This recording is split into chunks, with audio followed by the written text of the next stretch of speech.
Speaker साहब ने आखिरी दिन पे सारी बात जो है वो क्लियर कर दी।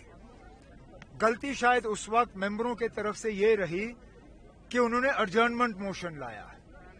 एडजर्नमेंट मोशन सिर्फ और सिर्फ जम्मू कश्मीर की हुकूमत के काम को लेके जो है एडजर्नमेंट मोशन लाया जाता है, क्योंकि उस वक्त हुकूमत को जवाब देना होता है।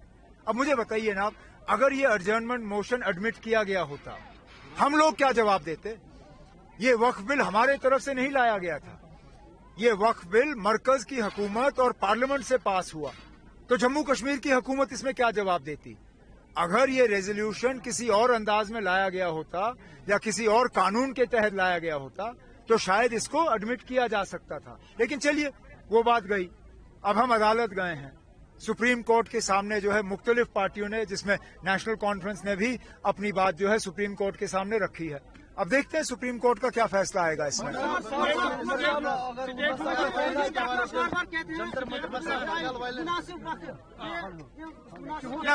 मुनासिब वक्त हमें तो लगता है कि मुनासिब वक्त आ गया है। हमें तो लगता है कि असेंबली इंतखाबात के बाद अब 6 महीने पूरे हो गए हैं, लेकिन पिछले दिनों होम मिनिस्टर साहब श्रीनगर और जम्मू आए थे, मेरी अलहदा उनसे मीटिंग हुई, अच्छी मीटिंग हुई, और मैं अभी भी उम्मीद लगाए बैठा हूं कि बहुत जल्दी जम्मू कश्मीर को दोबारा रियासत का दर्जा मिल जाएगा।